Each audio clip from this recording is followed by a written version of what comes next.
بسم اللہ الرحمن الرحیم۔ السلام علیکم۔ ویلکم ٹو مائی چینل کہانی سینٹرل آفیشل۔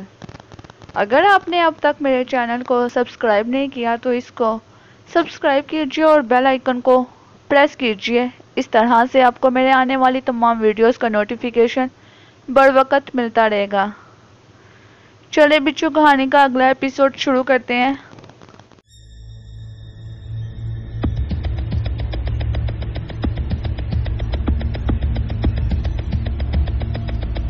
یہ تہکال کی کٹی ہوئی دم تھی جو فرش پر پڑی ہوئی بن جل مچھلی کی طرح تڑپ رہی تھی۔ تہکال کے بارے میں کچھ نہیں کہا جا سکتا تھا کہ وہ اس وقت کہاں تھا اور اس پر کیا بیتی تھی۔ یہ بات اپنی جگہ طے تھی کہ وہ کسی حادثے کا شکار ہو گیا تھا۔ بابا سائق کو اب اپنی حماقت کا احساس ہو رہا تھا۔ انہیں تہکال کو رائن کی تلاش میں نہیں بھیجنا چاہیے تھا۔ یہ اس کی سطح کا کام نہ تھا۔ وہ بیچارہ تو رسم وفا نبھانے ان کے حکم کے مطابق رائن کی تلاش میں نکل کھڑا ہوا تھا، لیکن بابا سائق کو اس بات کا اندازہ نہیں ہو سکا تھا کہ وہ ایک خرگوش سے گینڈے کی تلاش کروا رہے ہیں۔ فی الحال تو اس تڑپتی ہوئی دم کا کچھ کرنا تھا۔ یہ تہکال کی پوری دم تھی جسے جڑ سے کاٹا گیا تھا یا اکھاڑا گیا تھا۔ اگر اس دم کو محفوظ نہ کیا گیا تو تہکال کے ملنے پر اسے نہیں لگایا جا سکے گا۔ تہکال دم کٹا رہ جائے گا۔ بابا سائق نے فوراً بازگر کو اشارہ کیا۔ وہ اشارہ سمجھتے ہی فوراً باہر چلا گیا۔ تھوڑی دیر کے بعد واپس آیا تو اس کے ہاتھ میں ایک بالٹی تھی۔ اس بالٹی میں سرخ رنگ کا تیل تھا۔ اس سرخ تیل سے چوتھائی بالٹی بھری ہوئی تھی۔ بازگر نے بالٹی بابا سائق کے سامنے رکھ دی۔ بابا سائق نے کچھ بڑھتے ہوئے تہکال کی دم اپنے ہاتھ میں پکڑ لی۔ دم پکڑتے ہی وہ ایک دم ساکت ہو گئی۔ انہوں نے اس دم کو آہستہ سے بالٹی میں ڈال دیا۔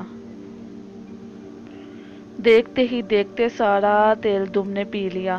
تب بابا سائق نے بازگر سے مخاطب ہو کر کہا، تہکال کی دم کو برف میں گڑھا کھود کر ڈبا دو۔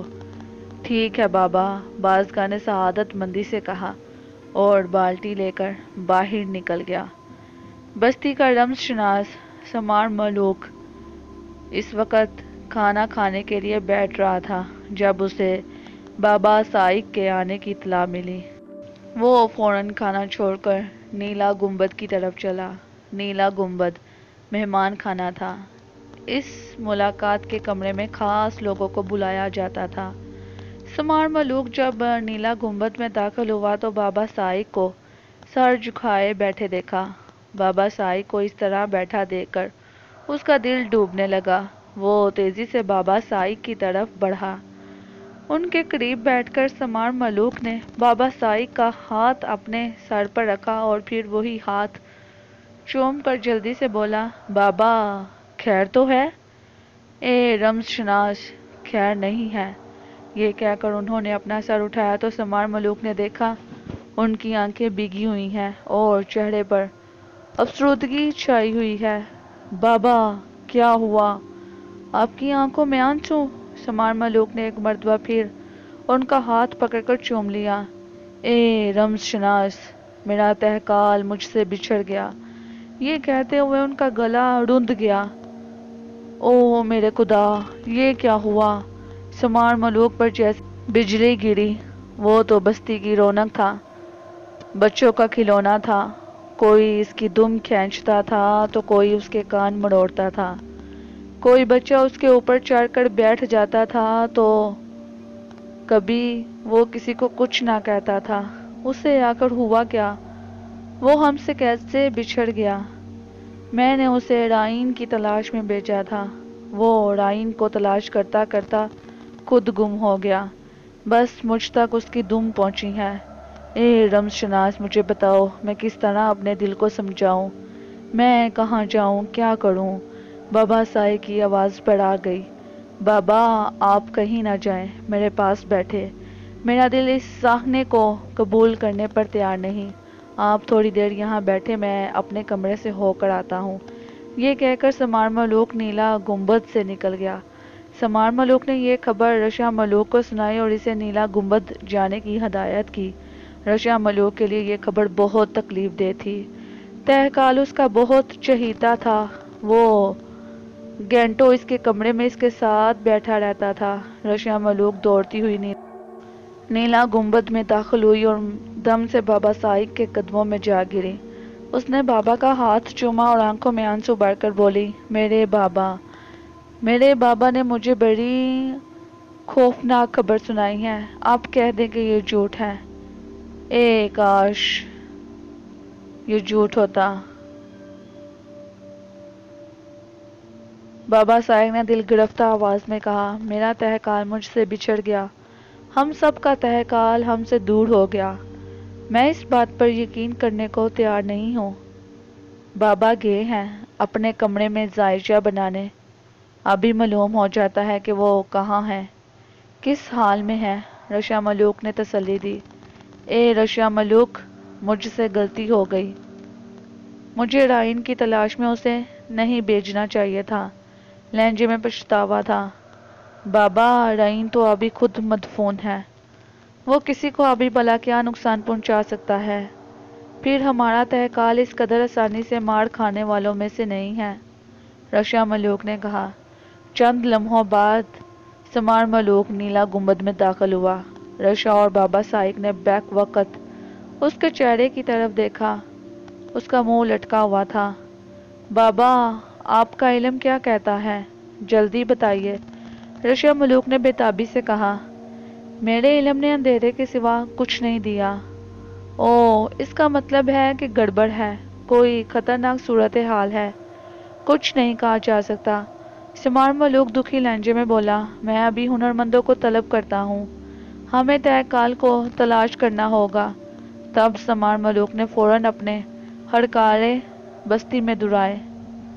جب وہ واپس آئے تو ان کی زبانی معلوم ہوا کہ بزبران اور بکوزان دونوں صبح سے ایک ساتھ نکلے ہوئے ہیں، البتہ سناتن اپنے گنبد میں موجود تھا۔ اسے ہڑکارا اپنے ساتھ لے آیا۔ جب سناتن کو تہکال کے بارے میں یہ خبر سنائی تو وہ پریشان ہو گیا۔ تہکال سب کو پیارا تھا، سناتن تو ویسے بھی چرند پرند کا دل دادا تھا۔ اے سناتن، اب تو بتا کیا کریں؟ سمار ملوک نے اسے ساری بات بتا کر مشورہ طلب کیا۔ میں اپنے گنبد واپس جاتا ہوں اور وہاں کچھ جانوروں کو اس کی تلاش میں بھیجتا ہوں، جیسے ہی مجھے کچھ پتہ چلے گا، اے رمز شناس، میں آپ کو اطلاع دوں گا۔ یہ کہہ کر اس نے بابا سائی کی طرف اجازت طلب نظروں سے دیکھا۔ کیوں بابا، ٹھیک ہے نا؟ ہاں سناتن، ٹھیک ہے، ذرا یہ کام ہوشیاری سے کرنا، اپنے قیمتی جانور نہ گنوا دینا، بابا سائق نے کہا۔ صورتحال کی سنگینی کا مجھے اندازہ ہو گیا ہے، میں اب جدھر بھی بھیجوں گا جوڑے کی صورت میں بھیجوں گا اور ہوشیار جانوروں کا انتخاب کروں گا۔ بابا آپ پریشان نہ ہو، میں تہکال کا کھوج نکال لوں گا، رائن کا بھی کچھ نہ کچھ ہو جائے گا۔ یہ کہہ کر سناتن گنبد سے نکل گیا۔ بزبران اور بکوزان دونوں بستی کے بڑے ہنرمندوں میں سے تھے۔ ایک کا ہاتھ موسم کی نبض پر ہوتا تھا تو دوسرے کی نظریں پہاڑوں کی بلندی پر۔ وہ دونوں آپس میں بہت اچھے دوست بھی تھے، اس لیے وہ دونوں ایک ساتھ ہی رائن کی تلاش میں نکلے تھے۔ 2 دن میں انہوں نے خاصا علاقہ کنگال لیا تھا، لیکن رائن کے مدفن کے ابھی کوئی آثار نہ ملے تھے۔ وہ دونوں صبح کو گھوڑے پر نکلتے، دشوار گزار پہاڑی راستوں پر سفر کرتے، مدفن کے آثار ڈھونڈتے اور شام ڈھلتے ہی بستی کا رخ اختیار کر لیتے۔ ویسے ان کے پاس ایک علیحدہ گھوڑے پر زیادہ راہ بھی ہوتا تھا کہ اگر کہیں رات گزارنی پڑ جائے تو وہ آرام سے خیمہ لگا کر رات گزار لیں۔ آج بھی یہی ہوا کہ وہ دن بھر کی تلاش بسار کے بعد شام ڈلتے ہی بستی کی طرف چل پڑے تھے۔ واپس آ رہے تھے تو ان کی نظر کوہ ویرا پر پڑی اور یہ بات انہوں نے بیک وقت نوٹ کی کہ انہوں نے کوہ ویرا سے ایک مخصوص برف کا ایک تودہ کھسکتے دیکھا۔ بس بران فوراً رک گیا اور اس تودے کو غور سے دیکھنے لگا۔ بکوزان بھی اس پر نظریں جمائے ہوئے تھا۔ بکوزان، دیکھا تم نے؟ بس بران نے پوچھا۔ ہاں، دیکھ رہا ہوں۔ میرا علم یہ کہتا ہے کہ یہ تودے گرنے کا موسم نہیں ہے۔ پھر یہ برف کا چھوٹا سا پہاڑ کس لیے لڑک رہا ہے؟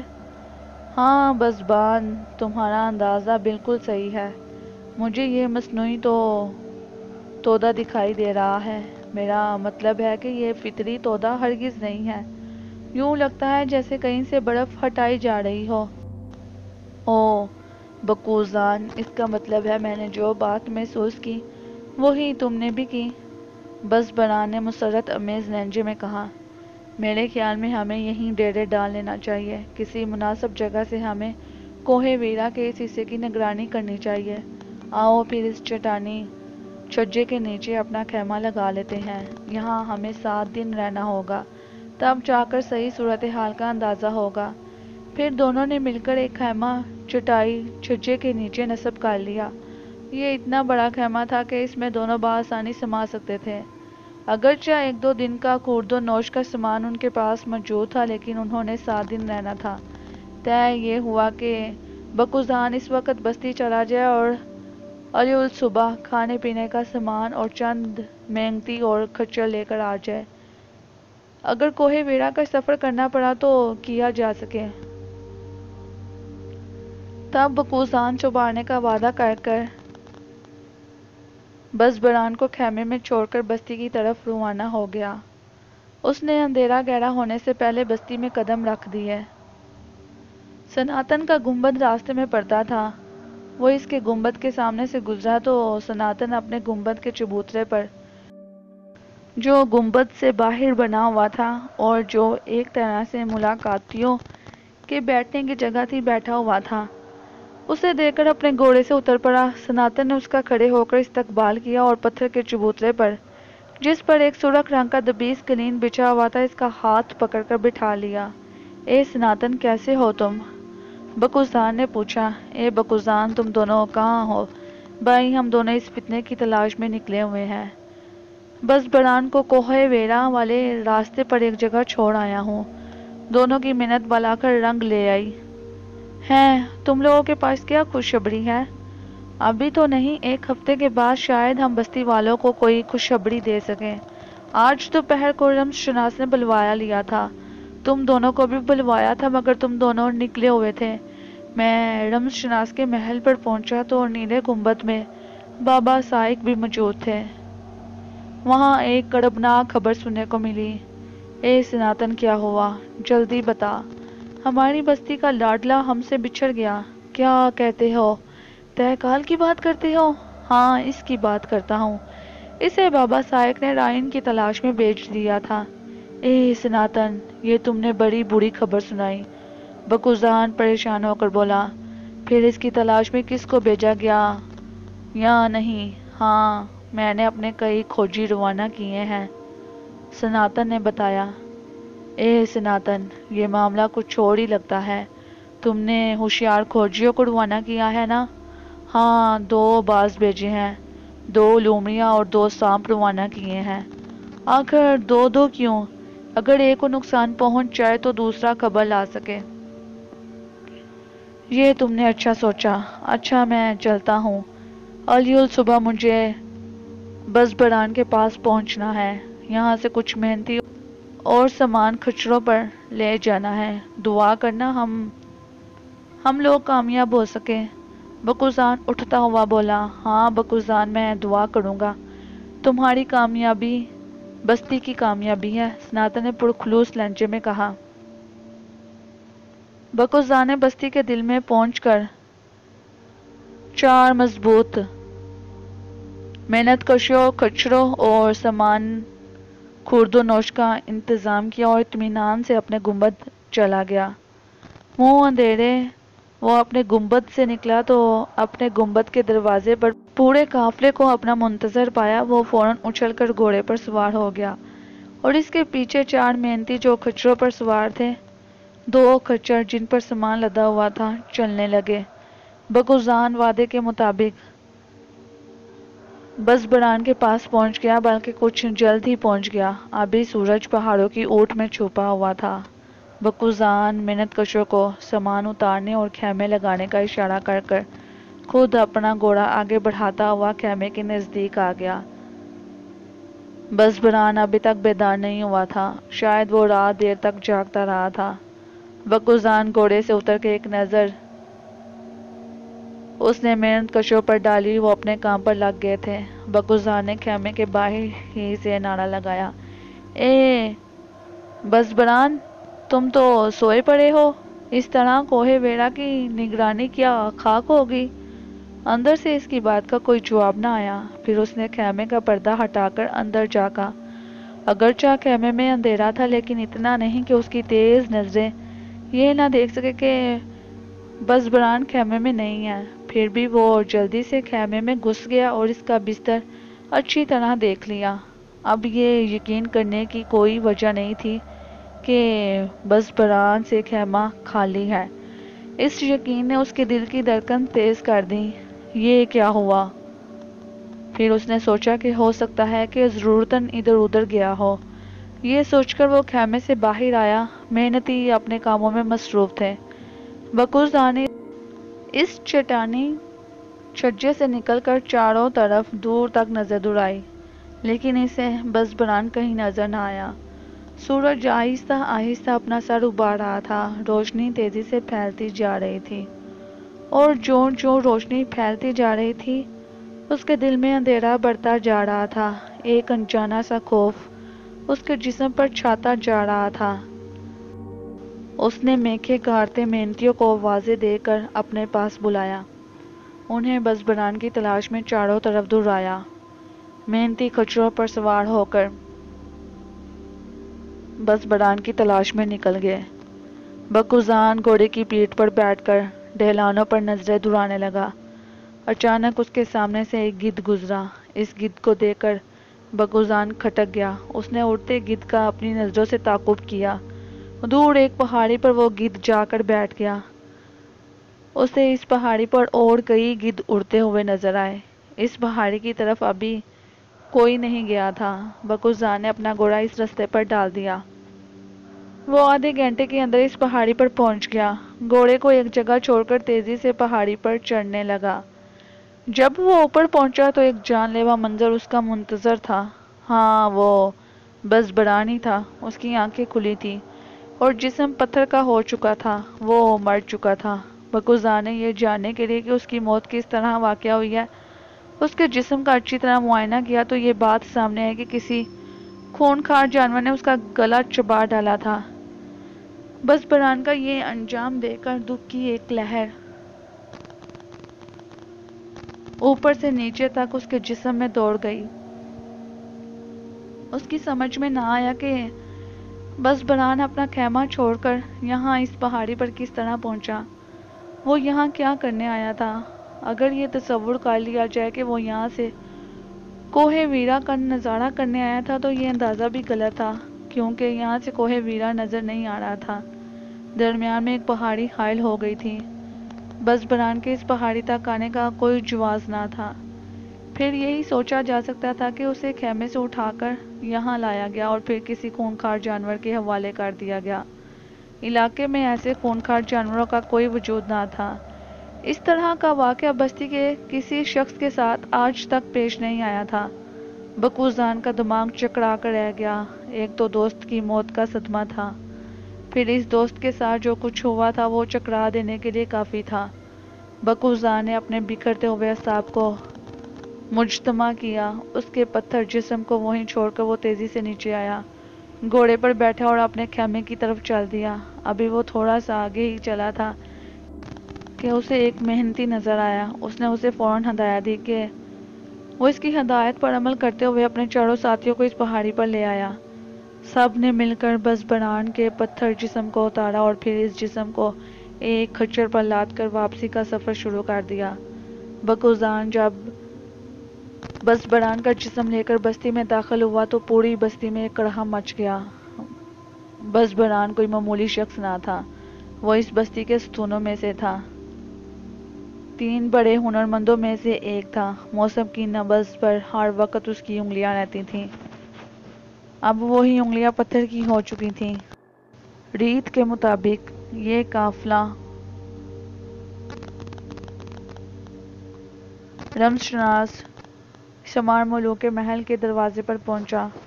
سمار ملوک کو جیسے ہی محل میں اطلاع ملی وہ فوراً باہر آ گیا۔ بابا سائی کو بھی بلوا لیا گیا۔ بس بران کی لاش کو محل کے سامنے سرخ پتھروں کے بنے چبوترے جس پر سبز قالین بچھا ہوا تھا رکھ دیا گیا۔ بابا سائق اور سمار ملوک نے اس کی لاش کا معائنہ کیا۔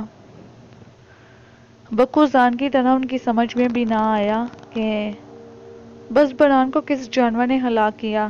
اس بستی میں اس نوعیت کی یہ پہلی ہلاکت تھی۔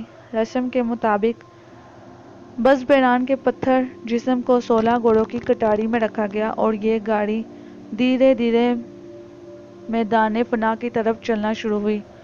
اس گاڑی کے پیچھے بابا سائق اور رمز شناس سمار ملوک چل رہے تھے۔ جب یہ گاڑی میدان فنا میں پہنچی تو اس بستی کی تمام عورتیں وہاں پہنچ چکی تھیں۔ اس ماتمی جلوس میں کوئی مرد شریک نہ تھا علاوہ بابا سائق اور رمز شناس کے۔ اجتماعی دعاؤں کے بعد بابا سائق نے 2 بندوں کی مدد سے جو اسی کام کی غرض سے اس میدان میں موجود تھے بس بران کے پتھر جسم کو کھڑا کر دیا۔ پہلا پتھر بابا سائق نے اس کے پیر کے پاس رکھا، پھر رمز شناس سمار ملوک نے دوسرا پتھر دوسرے پیر کے پاس رکھا اور وہ دونوں دور ہٹ گئے۔ اس کے بعد ایک ایک عورت آتی گئی اور اس کے جسم کے ساتھ پتھر رکھتی گئی۔ کچھ ہی دیر میں بس بران کا پتھر جسم سینے تک پتھروں میں چھپ گیا۔ پتھر رکھنے کا یہ سلسلہ ابھی تک جاری تھا۔ جب بستی کی تمام عورتوں نے اپنے اپنے حصے کا پتھر بس بران کی چٹان موت پر رکھ دیا تو بابا سائق نے ان پتھروں پر مقدس پانی کا چھڑکاؤ کیا اور اس طرح یہ تدفین مکمل ہوئی۔ اس میدان فنا میں اس طرح کی بہت سی پتھر کی قبریں تھیں اور ان کے جسم اسی طرح سینے تک پتھروں سے ڈھکے کھڑے تھے۔ وقت گزرنے کے ساتھ یہ مردہ جسم سخت سے سخت ہوتے چلے جاتے تھے۔ ایک وقت آتا تھا کہ اگر ان کھڑی لاشوں پر بھاری ہتھوڑے برسائے جائے تب بھی ان کا کچھ نہ بگڑے۔ میدان فنا بظاہر ایک قبرستان تھا، لیکن اسے ہماری دنیا کا آدمی دیکھتا تو اسے یوں محسوس ہوتا جیسے کسی آرٹسٹ نے سینکڑوں مجسمے تراش دیے ہوں۔ یہ بڑے انوکھے مجسمے تھے۔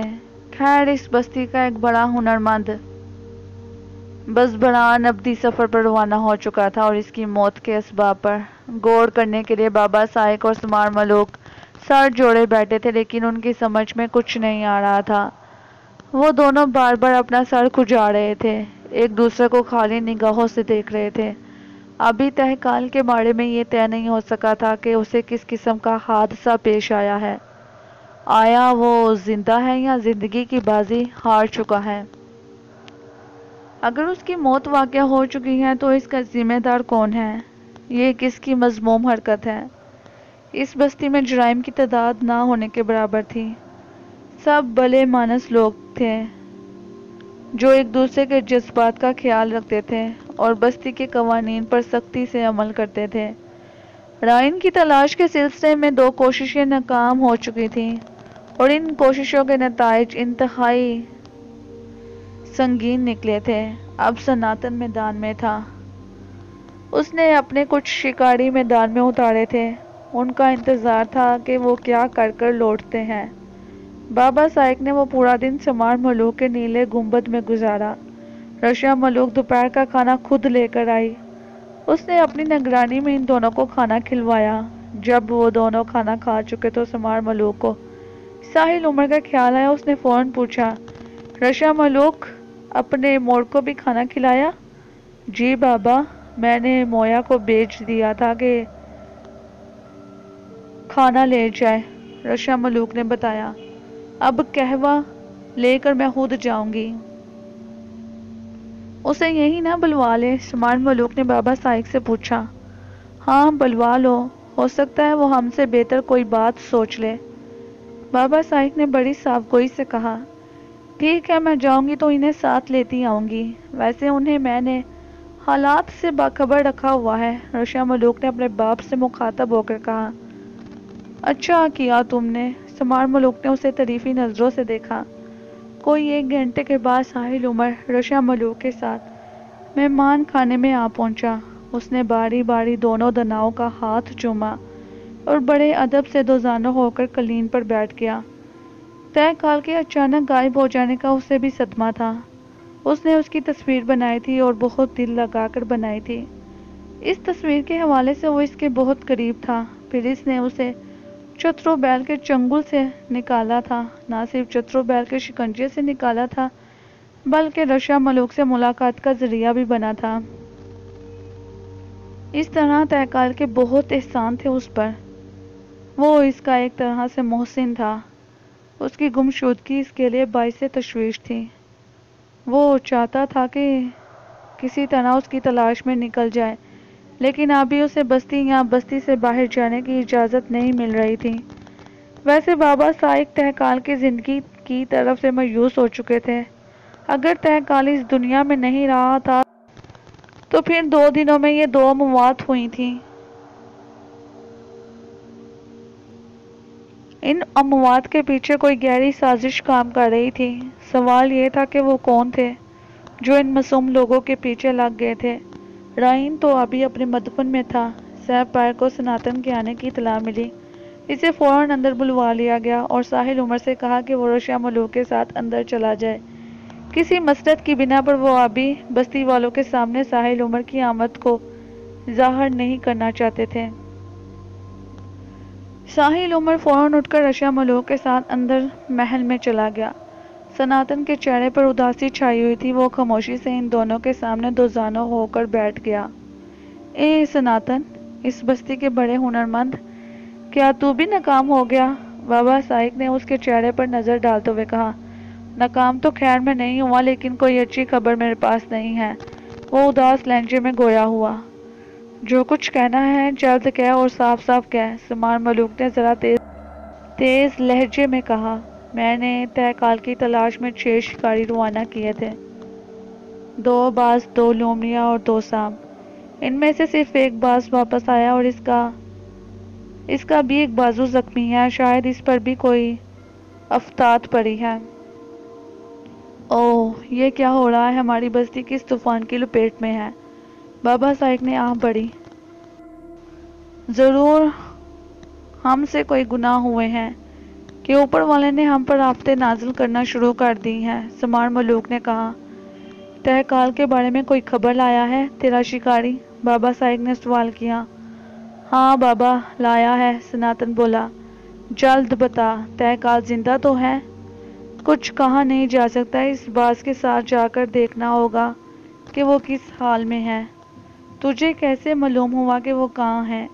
یہ بات میں نہیں جانتا کہ طے کال کہاں ہے، میں بس اتنا جانتا ہوں کہ وہ بستی کے باہر موجود ہے۔ میرا شکاری اس کے چند بال اپنی چونچ میں دبا کر لایا ہے۔ وہ بال کہاں ہیں؟ کیا تو اپنے ساتھ لایا ہے؟ لایا ہوں، یہ کہہ کر سناتن نے جیب میں احتیاط سے رکھے ہوئے بال نکال کر بابا صاحب کے ہاتھ پر رکھ دیے۔ بابا صاحب نے ان بالوں کو غور سے دیکھا۔ وہ واقعی طے کال کے بال تھے۔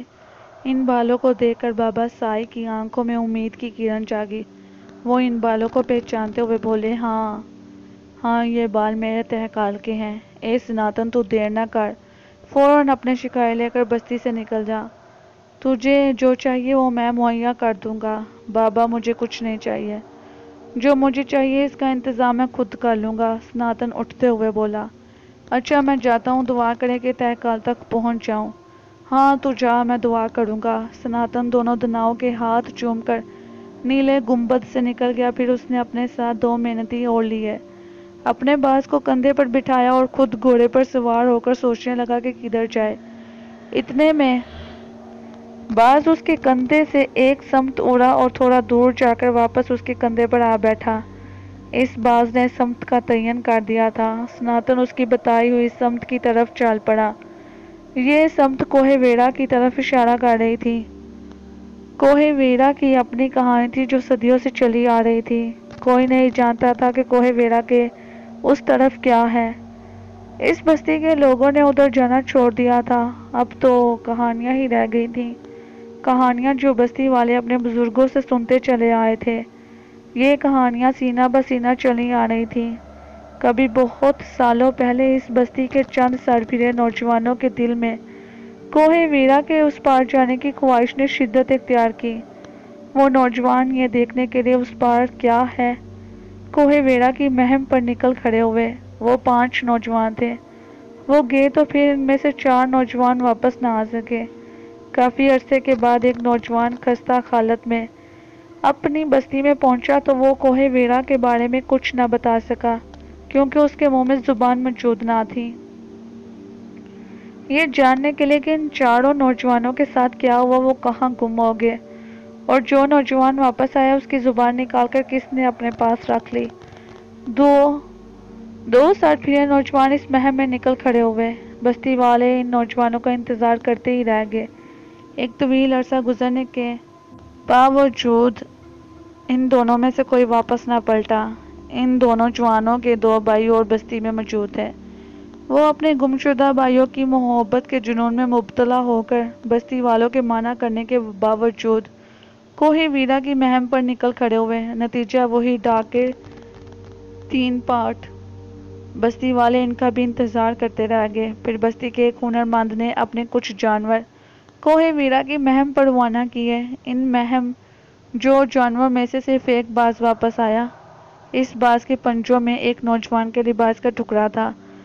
لباس کے اس ٹکڑے کو دیکھ کر اندازہ کر لیا گیا کہ وہ دونوں نوجوان کوہ ویرا کی نظر ہو گئے۔ تب اس وقت کے بستی کے رمز شناس نے پوری بستی میں منادی کروا دی کہ آئندہ بستی کا کوئی شخص کوہ ویرا کا رخ نہ کرے۔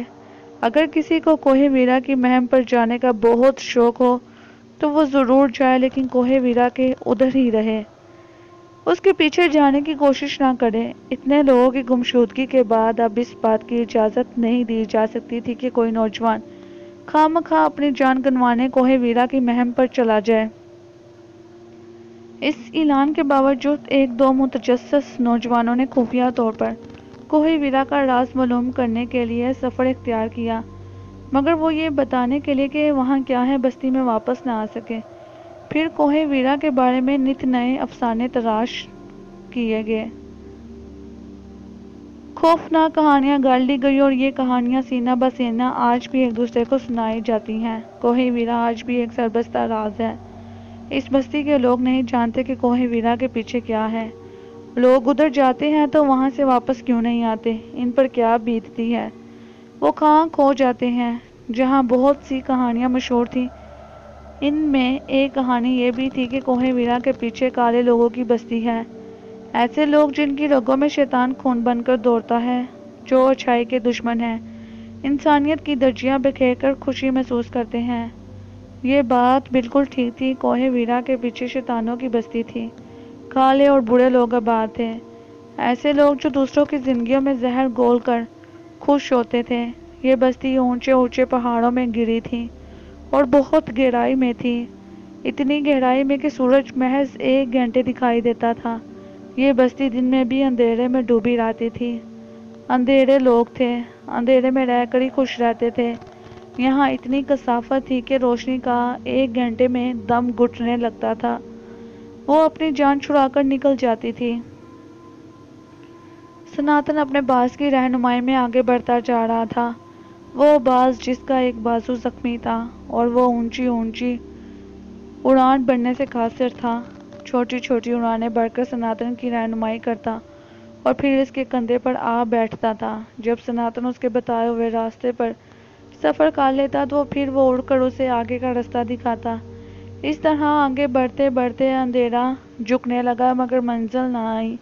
جب گہرا اندھیرا چھا گیا اور آگے سفر کرنا ممکن نہ رہا تو سناتن ایک مناسب جگہ دے کر پڑاؤ ڈال لیا۔ وہ اپنے ساتھ 2 محنتی لایا تھا۔ ان ماہر محنتیوں نے آنن فانن اس کے لیے خیمہ لگا دیا، کھانا تیار کر کے اس کے سامنے رکھ دیا، پھر وہ دونوں اپنے خیمے میں چلے گئے۔ صبح کا اجالا پھوٹتے ہی سفر شروع ہو گیا۔ سناتن کے سامنے اب یہ بات واضح ہو کر آ گئی کہ اس کا باز اسے کوہ ویرا کی طرف لے جا رہا تھا۔ وہ اس کے اشارے پر چلتا رہا، یہاں تک کہ وہ کوہ ویرا کی چڑھائی شروع ہو گئی۔ یہ پہاڑ زیادہ اونچا نہ تھا، پھر اس پر چڑھنا زیادہ مشکل نہ تھا۔ ڈھلانی راستے تھے، ان پر چل کر چوٹی پر پہنچا جا سکتا تھا، لیکن یہ سفر گھوڑوں کے بس میں نہ تھا، لہٰذا گھوڑوں کو نیچے ایک مناسب جگہ پر چھوڑ دیا گیا اور سناتن دونوں محنتیوں کے ساتھ اوپر چڑھنے لگا۔ باز اڑ اڑ کر ان کی رہنمائی کر رہا تھا۔ دوپہر تک سناتن کوہ ویرا کی چوٹی پر پہنچ گیا۔ باز اس کے کندھے پر موجود تھا۔ سناتن نے چوٹی پر کھڑے ہو کر جب نیچے نظر ڈالی تو اسے گہری کھائی کے سوا کچھ نظر نہ آیا۔ نیچے اندھیرا پھیلا ہوا تھا۔ سناتن نے بھی کوہ ویرا کے بارے میں بہت کچھ سنا ہوا تھا، لیکن اوپر پہنچ کر اسے احساس ہوا کہ یہ محض کہانیاں ہیں۔ اسے وہاں کچھ نظر نہ آیا۔ کوہ ویرا پر سمندر کے جاگ جیسی برف جمی ہوئی تھی۔ یہ گلیشیئر نیچے تک گئے تھے۔ درخت برف کے درمیان سے سر ابھارے کھڑے تھے۔ ڈھلان خطرناک تھے، لیکن ان ڈھلانوں پر قدم جما کر نیچے پہنچا جا سکتا تھا۔ سناتن نے دور تک نظر دوڑائی، لیکن اسے کہیں تہکال نظر نہ آیا۔ سناتن نے اپنے کندھے پر بیٹھے باز کی پیٹھ پر تھپکی دی۔ ہاں بھائی، اب کدھر؟ بازگر فوراً اس کے کندھے سے اڑ گیا اور اڑتا ہوا نیچے ڈھلانی راستے کی طرف جانے لگا۔ کافی نیچے جانے کے بعد وہ ایک درختوں کے جھنڈ میں گھس گیا، پھر وہاں سے واپس اڑ کر اوپر آ گیا اور سناتن کے کندھے پر اپنے پاؤں جما لیے اور اپنی چونچ کھول کر سناتن کے کان کی لو کو دبایا۔ اچھا بھائی، چلتا ہوں، اس نے باز کی پیٹھ پر ہاتھ پھیرتے ہوئے کہا۔ پھر سناتن نے سنبھل کر نیچے اترنا شروع کیا۔ محنتی بھی اس کے ساتھ نیچے اترنے لگے۔ دونوں محنتی نیچے جانے سے ڈر رہے تھے، لیکن سناتن کے سامنے انکار کی جرات نہ تھی۔ وہ دونوں بہت دھیرے دھیرے نیچے اتر رہے تھے۔ سناتن اور ان کے درمیان فاصلہ بڑھتا جا رہا تھا۔ پھر ایک وقت آیا کہ سناتن فاصلہ طے کرتا ہوا ایک پہاڑ کی اونٹ میں چلا گیا۔ دونوں محنتیوں نے ایک دوسرے کو دیکھا اور آنکھوں ہی آنکھوں میں طے کیا کہ واپس چلے جانا چاہیے کہ سناتن پہاڑی کی اونٹ سے نکل کر واپس آیا اور غصے سے بولا، کیا کرتے ہو؟ جلدی نیچے آؤ۔ آتے ہیں ہنرمند، آتے ہیں، وہ دونوں محنتی بیک وقت بولے اور گھبرا کر جلدی نیچے اترنے لگے۔ گھبراہٹ میں ایک کا پاؤں پھسلا۔ اس نے خود کو پھسلنے سے بچانے کے لیے دوسرے محنتی کا پاؤں پکڑنا چاہا۔ وہ اپنا توازن قائم نہ رکھ سکا اور اس کے پاؤں اکھڑ گئے۔ اب دونوں محنتی ڈھلان پر لڑکنے لگے۔ پھر نہ جانے کیسے ان کے ہاتھ درختوں سے لپٹ گئے۔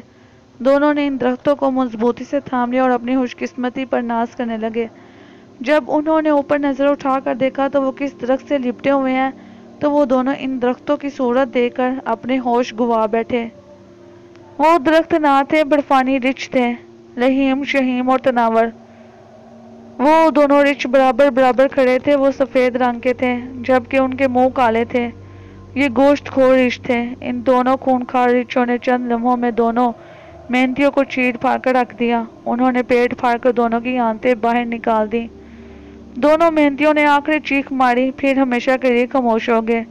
سناتن جو آگے جا چکا تھا، وہ ان کے لڑکنے کے شور پر پہاڑی کی اونٹ سے دوبارہ واپس آیا تو اس نے ان دونوں کو تیزی سے نیچے جاتے دیکھا۔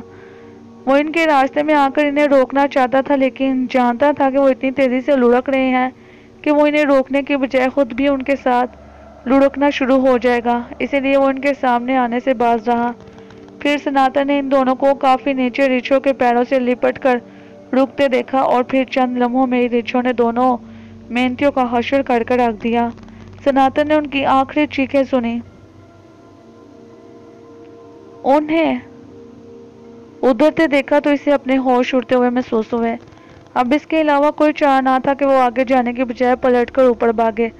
اس نے اپنے کندھے پر سوار باز کو اوپر واپس جانے کا اشارہ کیا۔ باز فوراً اڑ گیا۔ سناتن نے اس کے اڑتے ہی تیزی سے اوپر کی طرف سفر شروع کر دیا۔ وہ پتھروں اور درختوں کی شاخوں کا سہارا لے کر چڑھنے لگا۔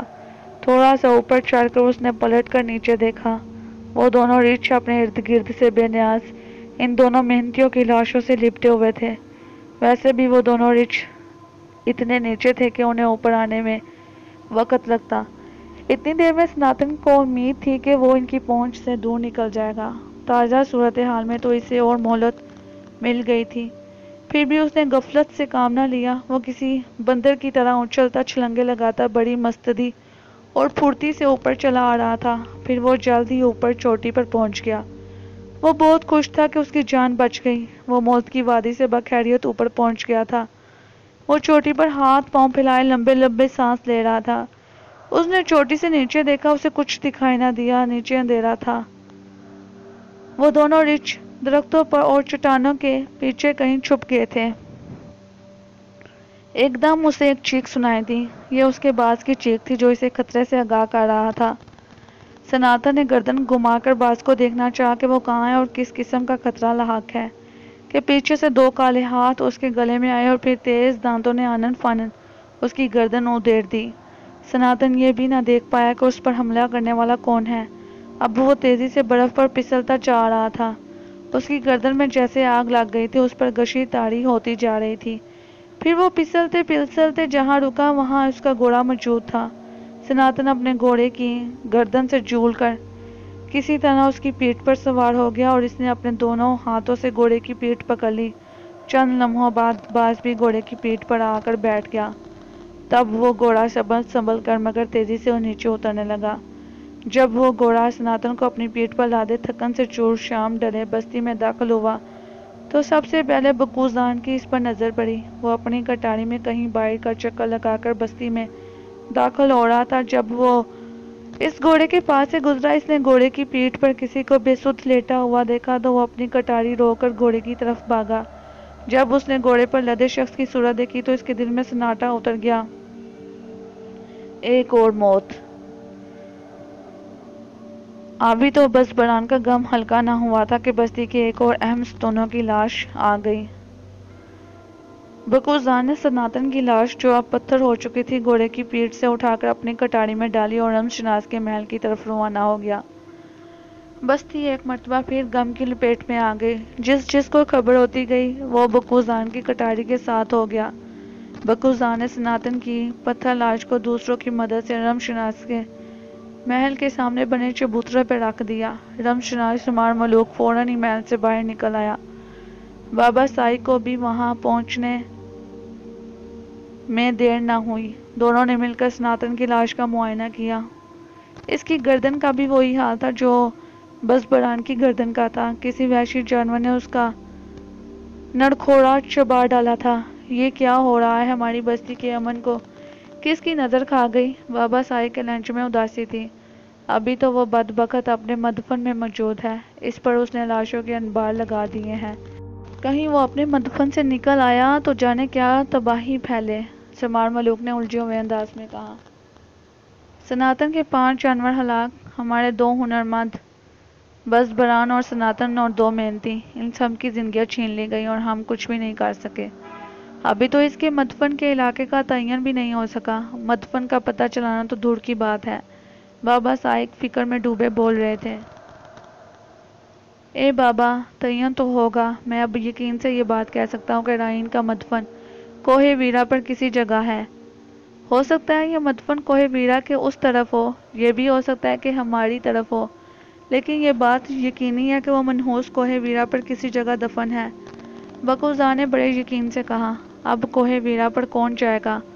وہاں تو پہلے ہی جانا مشکل تھا۔ ان نئے واقعات کے بعد اب میں کس سے کہوں کہ کوہ ویرا کا سفر کرے؟ میں بستی کا رمز شناسوں میں کسی کو جان بوجھ کر موت کے منہ میں نہیں دھکیل سکتا، شمار ملوک نے افسردگی سے کہا۔ اے رمز شناس، آپ فکر نہ کریں، بکوزان کوہ ویرا کا سفر کرے گا۔ بکوزان نے بڑے پرجوش انداز میں کہا۔ نہیں بکوزان، میں تجھے وہاں اکیلا جانے کی اجازت نہیں دے سکتا۔ اے رمز شناس، میں اکیلا نہیں جاؤں گا، پوری تیاری سے جاؤں گا۔ میرے ساتھ کم از کم 30 نوجوانوں کا قافلہ ہوگا۔ اب تک تو یہ ہوا کہ جو گیا ہے اس کے بارے میں کچھ نہیں معلوم ہو سکا کہ اس پر کیا بیتی، لیکن اب ایسا نہیں ہوگا۔ ہم میں سے کوئی تو زندہ بچے گا، وہ آ کر پوری روادات سنائے گا۔ اس طرح بستی کے رمز شناس آپ کو معلوم ہو جائے گا کہ وہاں ہم پر کیا بیتی۔ ایسی بدفعل منہ سے کیوں نکالتا ہے؟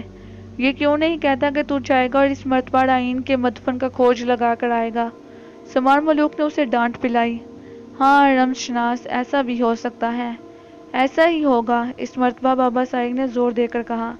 رات ہو چکی تھی، اسی لیے اس وقت فوری تدفین ممکن نہ تھی۔ یہ کام صبح کے لیے چھوڑ دیا گیا۔ صبح تدفین کے بعد میدان فنا میں جمع ہونے والی خواتین سے بستی کے رمشناس سمار ملوک نے بڑا جذباتی خطاب کیا۔ اس نے رائن کے بارے میں پوری کہانی سنائی۔ اس نے پھر یہ بتایا کہ اس بدبخت کی تلاش میں ہمارا کتنا جانی نقصان ہو چکا ہے، نیز یہ کہ اس کے بارے میں صحیح معلومات حاصل نہیں ہو سکی ہیں۔ آخر وہ بستی کی خواتین سے مخاطب ہو کر بولا، اس بستی کی معزز عورتوں، اب کچھ قربانی دینے کا وقت آ گیا ہے۔ بکوزان کو اس مہم کو سر کرنے کے لیے بستی کے 30 نوجوانوں کی ضرورت ہے۔ تم اپنے بیٹے یا بھائی یا بھتیجے کو اس مہم میں بھیجنا چاہو تو اسے زیادہ راہ کے ساتھ بابا سائی کی مختاری پر بھیج دو۔ بعد دوپہر یہ قافلہ اپنی مہم پر روانہ ہو جائے گا۔ بستی کے رمشناس کی بات پر سب عورتوں نے بڑی توجہ سے سنی۔ اس کی بات سنتے ہی بستی کی عورتوں میں کھلبلی مچ گئی۔ وہ سناتن کی قبر پر پتھر نچھاور کرتی اپنے اپنے گھروں کو روانہ ہو گئی۔ دوپہر کو بابا سائق بکوزان کے ساتھ اپنی مختاری سے باہر آئے تو انہوں نے اپنی مختاری کے احاطے میں 30 کے بجائے 100 نوجوانوں کو سفر کے لیے تیار پایا۔ اپنی بستی کے نوجوانوں کا جوش دیکھ کر بابا سائق کی گردن فخر سے بلند ہو گئی۔ جس بستی میں ایسے جان نچھاور کرنے والے نوجوان ہو، اس بستی کا بھلا کوئی کیا بگاڑ سکتا ہے؟ بکوزان جس مہم پر جانے والا تھا، اس کے بارے میں وہ اچھی طرح جانتا تھا کہ وہاں کس قدر خطرہ تھا۔ وہ 30 سے زائد نوجوانوں کو لے جا کر خواہ ان کی ہلاکت کا باعث بننا نہیں چاہتا تھا۔ اس نے ان نوجوانوں میں سے 30 کو منتخب کر لیا۔ جن نوجوانوں کا انتخاب نہ ہو سکا وہ بڑے مایوسانہ انداز میں مختاری کے احاطے سے نکل گئے۔ بکوزان نے ان 30 منتخب نوجوانوں کو سفر کی مشکلات اور حالات کے خطرات سے اچھی طرح آگاہ کیا اور آخر میں کہا، اب کوئی نوجوان اس مہم سے دستبردار ہونا چاہتا ہے تو خوشی سے ہو سکتا ہے۔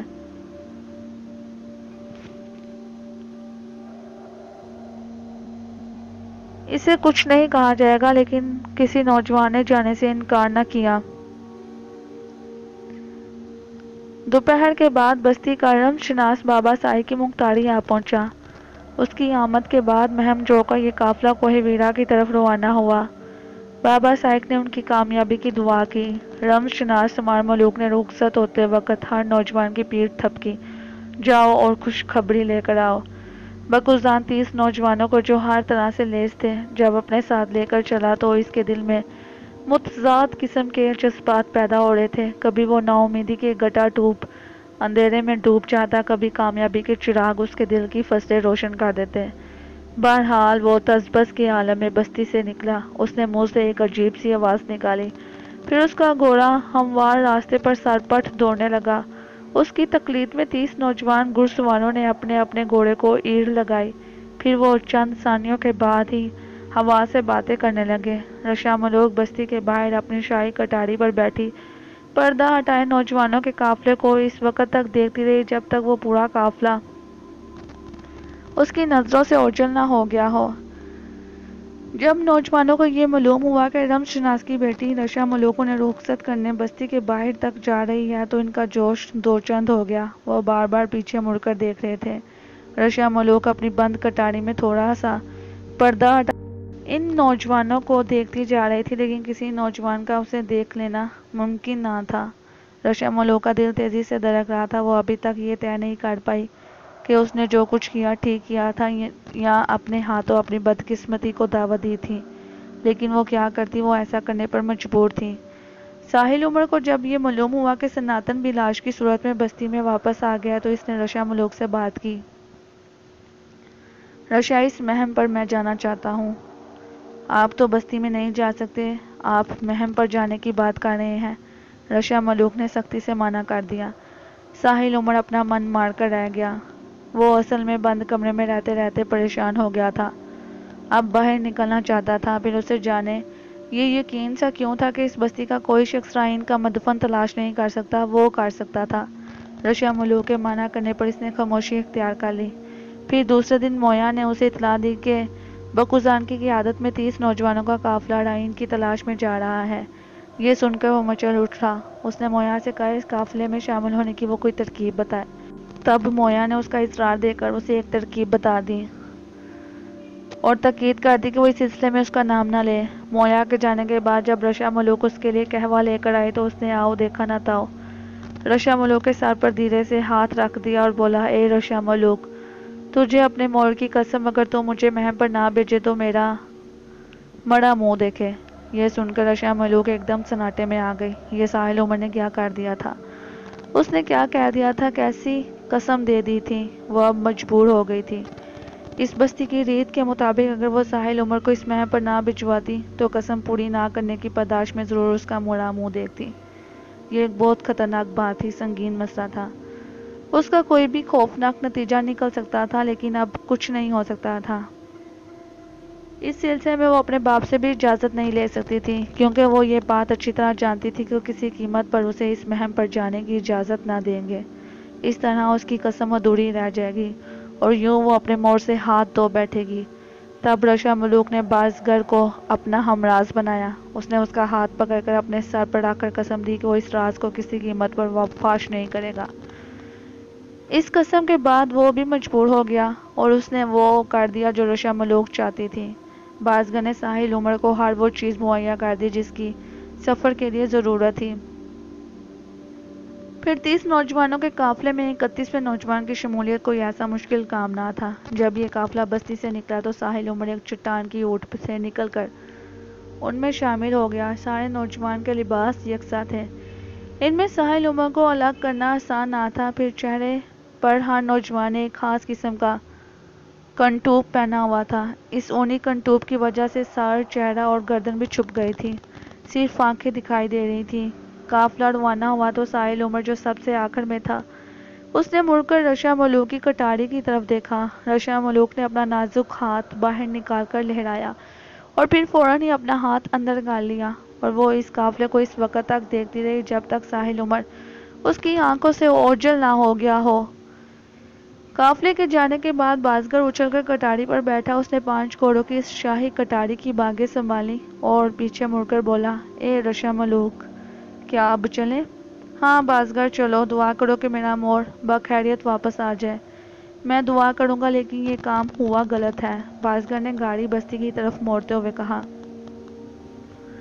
جو ہونا تھا ہو گیا، میں کیا کرتی، میں مجبور تھی۔ وہ پردے کے پیچھے سے بولی، اب دعا کرو کہ ان لوگوں کی مہم سے واپس آنے تک رمز شناس یا بابا سائق تیرے مور کو طلب نہ کریں۔ اگر ایسا ہوا تو غضب ہو جائے گا، جانے میرا کیا حشر ہو۔ بازگر، کچھ نہیں ہوگا، میں سنبھال لوں گی۔